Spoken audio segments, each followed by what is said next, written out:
اب جو آپ کا سوالات کا سلسلہ ہے، میرا خیال ہے ایک مائک اپنے پاس رکھ لیجئے، آپ سوال پڑھیے، میں یہاں سے جواب دوں گا انشاءاللہ۔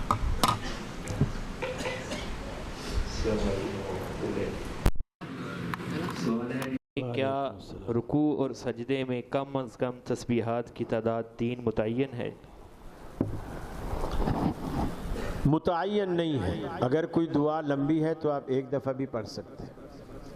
اگر کوئی دعا لمبی ہے، بعض دفعہ ایسی بھی دعائیں ہوتی ہیں جو تینوں ملاؤ تو اس سے بھی بڑی ہوتی ہیں، سبحان ربی الاعلیٰ یا سبحان ربی العظیم 3 دفعہ بھی پڑھو تو وہ ایک ہی دعا اس سے زیادہ ہوتی ہے، تو آپ ایک بھی پڑھ سکتے ہیں۔ جی، سردی میں منہ ڈھانپ کر نماز پڑھنا کیسا ہے؟ منہ نہیں ڈھانپ سکتے، چاہے سردی ہو چاہے گرمی ہو۔ کرونا کی بیماری ایک الگ چیز تھی، اس میں علماء نے فتوے دیے، لیکن فیس آپ کا نماز کے اندر کھلا رہے گا، حتیٰ کہ عورت بھی ہے تو عورت کا فیس بھی کھلا رہے گا نماز میں۔ وہ نقاب پہن کر نماز نہیں پڑھ سکتی، عورت بھی فیس ہاں وہ خود ایسی جگہ پہ پڑھے جہاں مردوں کا ہجوم نہ ہو، جیسے گھر میں کمرے میں بند ہو کر وہاں پڑھے، لیکن فیس اس کا بھی کھلا رہے گا، مردوں کا بھی کھلا رہے گا۔ جی، دینی پروگرام کے فوائد۔ کچھ احباب کہتے ہیں کہ دینی پروگرام کی بجائے غریب لوگوں کی مدد کی جائے۔ یہ ایسے لوگ ہیں جو یہ کہتے ہیں قربانی نہ کرو، بیوہ کو مکان بنا دو، حج نہ کرو، کسی غریب کی بچی کی شادی کرا دو۔ در حقیقت یہ دین سے بیزار لوگ ہیں، یہ تو دعوت دیتے ہیں کہ دینی پروگرام نہ کرو اور کسی غریب کی مدد کر دو۔ یہ کیوں نہیں کہتے کہ جو آپ کی جو گاڑی BMW ہے، آپ اس میں کرولا میں بھی سفر کر سکتے ہیں، آپ BMW بیچیں، اس سے کسی غریب کی ہیلپ کریں، اپنی ضرورت کے لیے چھوٹی گاڑی رکھ لیں، آلٹو رکھ لیں۔ یہ کیوں نہیں مشورہ دیتے؟ آپ کی ایک کوٹھی ہے جو 15-20 کروڑ کی ہے، جبکہ آپ کی زندگی 15-20 لاکھ والے گھر میں بھی گزر سکتی ہے۔ آپ یہ کیوں نہیں مشورہ دیتے کہ یہ 20 کروڑ کا بنگلہ کوٹھی بیچ کر 20 لاکھ کا گھر لے لو، باقی جو پیسہ بچے غریبوں کی شادیاں بھی کراؤ، ہاتھ پیلے بھی کراؤ، بیوہ کے مکان بھی بنواؤ، سارے کام کرو۔ یہ صرف شیطان پٹیاں پڑھاتا ہے کہ یہ دین کی جو تبلیغ اور ترویج کا کام ہے کسی ذریعے سے یہ رک جائے اور آپ شیطان کی مخالفت ہی کریں۔ جی، والدین حیات ہیں، اولاد وراثت کا مطالبہ کرتی، لیکن والدین وراثت فی الحال تقسیم نہیں کرنا چاہتے، اولاد کے لیے کیا حکم ہے؟ پہلی بات تو یہ ہے اماں ابا کو مار دیں، وراثت ان کے مرے بغیر نہیں ہوتی، یہ ذہن میں رکھیں۔ جس چیز کو ترکہ کہا جاتا ہے وہ ترکہ ماں باپ کے مرنے سے پہلے ترکہ نہیں ہوتا۔ ہاں، اگر اپنی زندگی میں ماں باپ از خود دینا چاہیں تو وہ ترکہ نہیں کہلائے گا، وہ گفٹ کہلائے گا، لیکن وہ گفٹ اگر کسی کے لڑکے بھی ہیں اور کسی کی لڑکیاں بھی ہیں تو لڑکے اور لڑکی میں جیسے ترکے میں فرق ہوتا ہے، گفٹ میں فرق نہیں ہوگا، برابر جائے گا۔ یعنی اگر 100 روپیہ لڑکے کو ملا ہے تو لڑکی کو بھی 100 ہی روپیہ ملے گا، اس کو 50 نہیں ملیں گے زندگی میں۔ نبی کریم صلی اللہ علیہ وسلم کے سامنے ایک شخص اپنے غلام کو لے کر آیا اور بیٹے کو لے کر، اور آ کر کے کہا یا رسول اللہ میری بیوی کہتی ہے کہ یہ غلام میرے اس بیٹے کو دے اور رسول اللہ کو گواہ بنا، تو میں اس لیے اپنا بیٹا بھی لایا ہوں، غلام بھی لایا ہوں، تاکہ آپ اسے دے بھی دیں اور گواہ بھی بن جائے۔ نبی کریم صلی اللہ علیہ وسلم نے اس سے پوچھا کیا تیرے اور بیٹے ہیں؟ اس نے کہا یا رسول اللہ اور بھی بیٹے ہیں۔ فرمایا کیا ان کو بھی غلام دیا ہے؟ اس نے کہا نہیں یا رسول اللہ۔ آپ نے فرمایا کیا دینے کا ارادہ ہے؟ اس نے کہا نہیں یا رسول اللہ، میرے پاس غلام ہی ایک ہے اور تو کوئی ہے ہی نہیں، نہ میری حیثیت ہے، میں اوروں کو تو نہیں دے سکتا۔ آپ نے فرمایا لے جا اس غلام کو، محمد صلی اللہ علیہ وسلم ظلم پر گواہ نہیں بن سکتے ہیں۔ آپ نے اس کو ظلم قرار دیا کہ بیٹی میں بیٹے میں فرق کرے، ایک کو دے دو کو نہ دے، یا جیسے ہمارے ہاں برادری میں رواج ہے، حاجی ہوتا ہے، نمازی ہوتا ہے، ساتھ ساتھ حج کیے ہوئے ہوتے ہیں، لیکن مرتے وقت ساری جائیداد بیٹوں کے نام کر جاتا ہے اور بیٹیوں کو کہہ دیتا ہے کہ تو اپنے بھائیوں کو اپنی سارا حصہ معاف کر دے. اور اللہ نے قرآن میں بڑی سخت بات فرمایا، تلک حدود اللہ، کہ جو میں نے وراثت کے مسئلے بتائے ہیں یہ اللہ کی حدیں ہیں. وَمَن يَتَعَدَّ حُدُودَهُ يُدْخِلْهُ نَارًا خَالِدًا فِيهَا، جو بندہ ان حدوں کو توڑے گا، وہ حاجی ہو، نمازی ہو، داڑیاں رکھی ہوں، مسجدیں بنوائی ہوں، تہجد پڑھتا ہو، وہ دوزخ میں جائے گا اور ہمیشہ ہمیشہ دوزخ میں جائے گا. جو بندہ اپنی زندگی میں بیٹیوں سے کہتا ہے کہ بیٹا انگوٹھا لگاؤ کہ تم نے اپنا حصہ بھائیوں کو معاف کر دیا، اس نے گویا بیٹیوں سے اپنے جہنمی ہونے کا دستخط کرایا اور انگوٹھا لگایا. یہ تو قرآن ہے. اللہ سے ڈرو، انصاف کرو. اور اولاد مطالبہ نہیں کر سکتی ماں باپ کی زندگی میں. اور میں یہ کہتا ہوں کہ ماں باپ اگر زندگی میں ایسی بے وقوفی کر بھی بیٹھے دے دیں تو یقین مانیے ان کی جائیداد بانٹنے کے بعد گھر میں کتے جیسی بھی عزت کوئی نہیں کرے گا. یہ لکھ لو میری بات، کوئی عزت نہیں کرے گا ان کی. یہ جو تھوڑی بہت اس معاشرے میں ماں باپ کی عزت ہوتی ہے نا، اس وجہ سے ہوتی ہے کہ مکان ابا کا ہے، فیکٹری ابا کی ہے، دفتر ابا کا ہے، گاڑی بھی ابا کی ہے. آخر مرے گا تو بٹوارا تو ہوگا نا، ہمیں تو حصہ ملے گا نا. اور جب لے بیٹھتے ہیں اور آنے کی امید ہی نہیں ہوتی، پھر ماں باپ ان اولادوں پر بوجھ لگنا شروع ہو جاتا ہے. پھر وہ بڑا بھائی کہتا ہے کہ میں نے کچھ ٹھیکہ لے رکھا ہے، ایک ہفتہ ہو گیا، بوڑھی ماں بھی در پڑی ہوئی ہے، ابا بھی در پڑا ہوا ہے، تم رکھو، کیا تم نے جائیداد کا حصہ نہیں لیا؟ اس وقت ماں باپ بوجھ بن جائے. اور عجیب ہمارے معاشرے کا حال ہے کہ دو میاں بیوی ہوتے ہیں، دو، وہ اپنے 8-10 بچوں کو پالتے ہیں. 8-10 بچوں کو دو میاں بیوی پالتے ہیں. اور جب یہ دو میاں بیوی بوڑھے ہو جاتے ہیں اور وہ 8-10 بچے جوان ہو جاتے ہیں تو وہ 8-10 بچے مل کر بھی دو بوڑھے ماں باپ کو نہیں پال سکتے. بوڑھے ماں باپ 10-12 بچے پالتے ہیں اور وہ دو ماں باپ بھی نہیں پال سکتے. اس لیے زندگی میں بانٹنے کی غلطی کبھی نہ کرنا، کبھی نہ کرنا. میں اسلام آباد کا ایک تجربہ آپ کو بتاؤں. اسلام آباد کے اندر ایک شخص انجینئر تھا اور وہ بڑا اچھا الیکٹرانکس انجینئر تھا. اس کو کویت وغیرہ میں کہیں اس کی جاب لگی ہوئی تھی کسی کمپنی میں، وہاں سے پیسہ بھیجتا تھا. اور یہ کویت کا پیسہ بھی میرا خیال ہے تمام پوری دنیا میں سب سے زیادہ ویلیویبل پیسہ کویت کا ہے.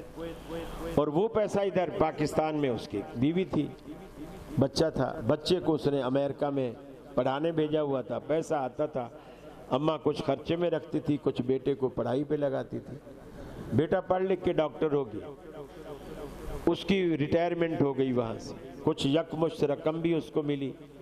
وہ آیا ادھر پاکستان، اسلام آباد میں اس نے گھر بنوایا، طبیعت سے اچھا گھر بنایا، کروڑوں روپے لگا کے گھر بنایا. دو میاں بیوی، ایک اکلوتا ان کا بیٹا.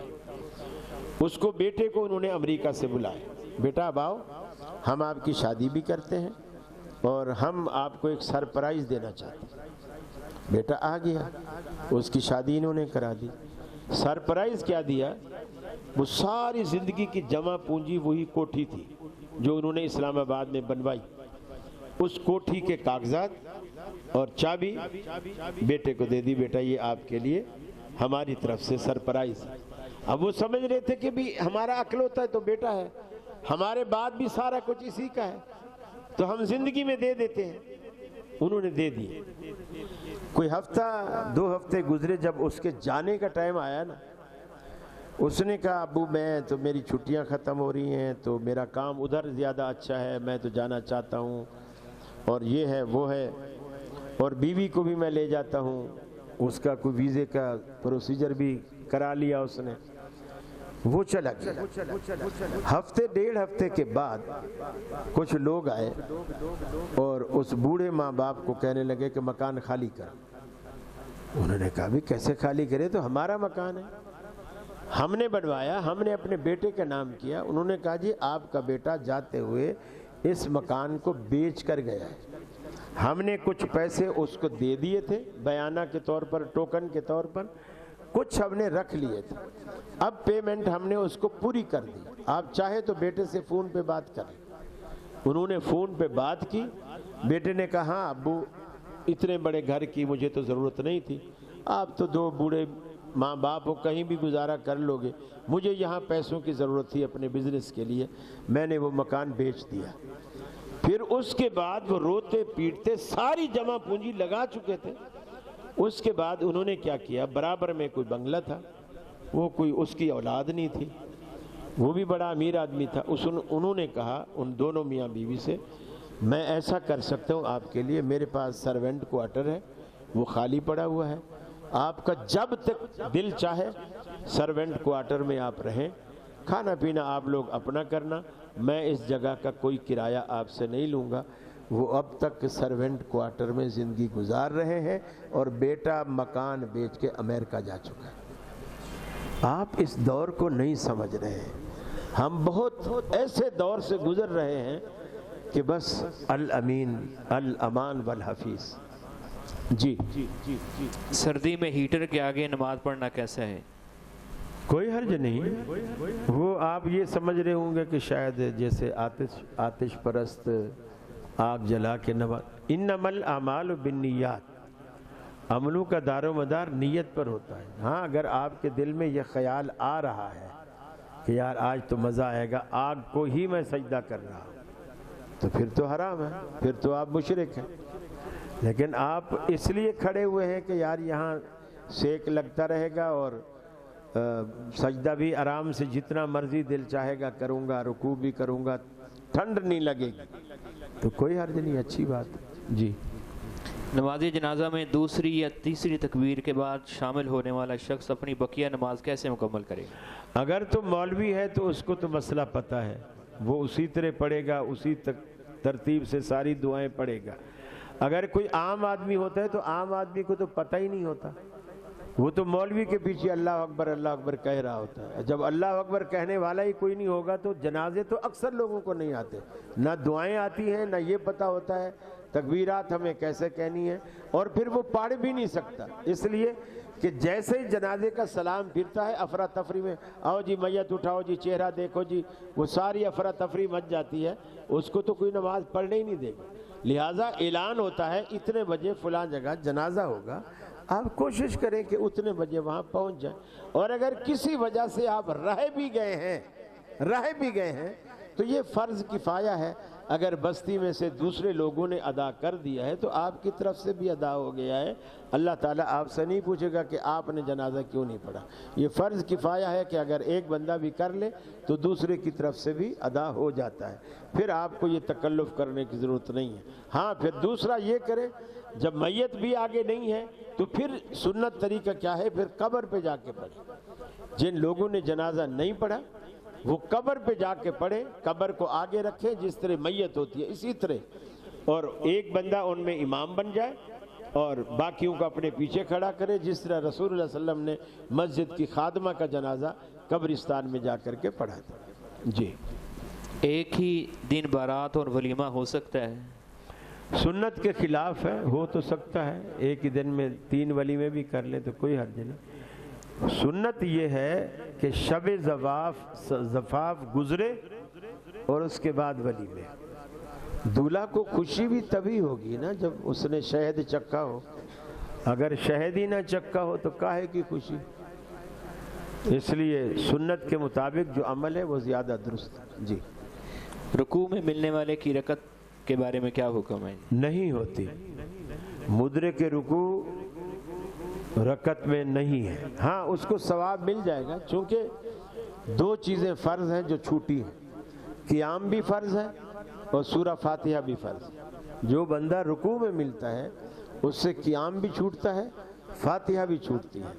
اور اللہ کے رسول امام بخاری رحمۃ اللہ علیہ جز رفع الیدین میں ایک روایت لائے ہیں، جس رکعت میں سورہ فاتحہ نہیں وہ رکعت ہی نہیں، تو لہٰذا وہ رکعت نہیں ہے۔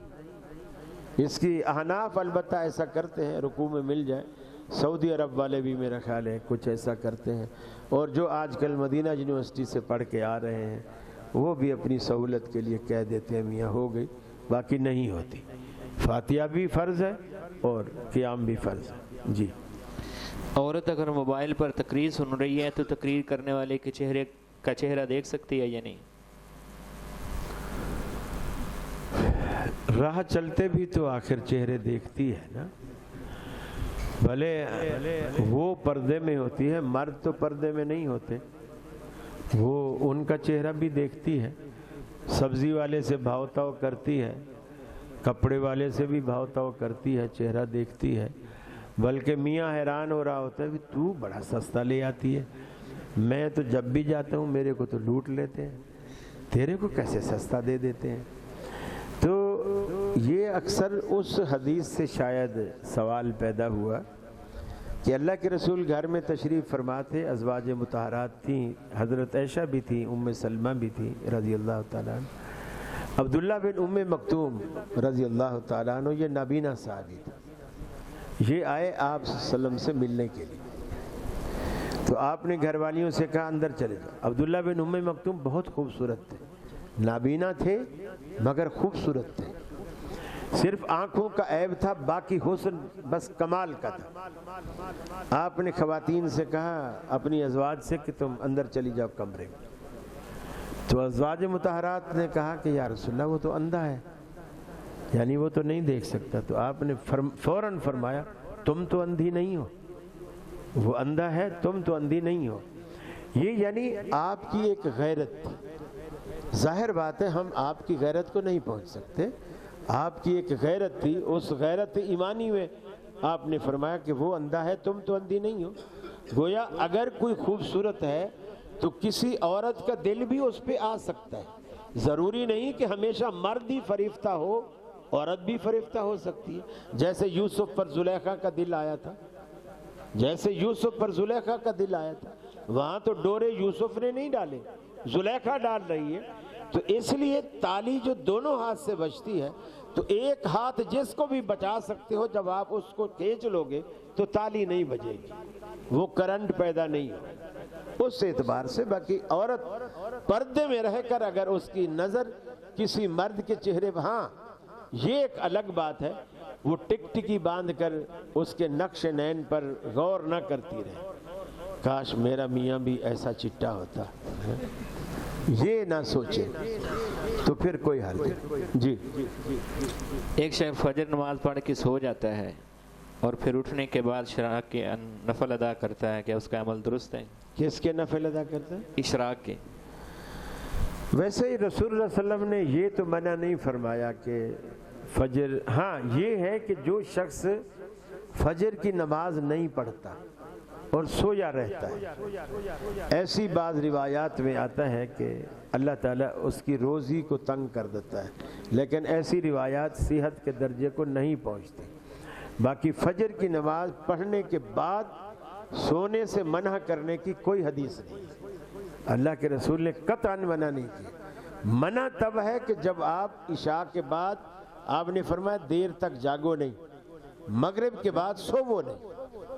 مغرب کے بعد اس لیے سونے سے منع کیا کہ اگر مغرب کے بعد کوئی سوئے گا تو لازماً عشاء جائے گی، اور اگر عشاء کے بعد دیر تک سوئے گا، جیسے آپ کی کانفرنسیں ہوتی ہیں 2 بجے 2:30 بجے جان چھوٹتی ہے، پھر ظاہر بات ہے جو 2:30 بجے 3 بجے جا کر سوئے گا وہ 5 بجے تو نماز کے لیے نہیں اٹھے گا، اس لیے فرمایا عشاء کے بعد جاگو نہیں اور مغرب کے بعد سوو نہیں، تاکہ فجر کی نماز نہ رہ جائے۔ اگر آپ فجر کی نماز ٹائم پہ پڑھ لیتے ہیں پھر آپ آزاد ہیں، کوئی حرج نہیں۔ جی، جنت میں مومن کی زندگی کیسی ہوگی، مختصر بتا دیں۔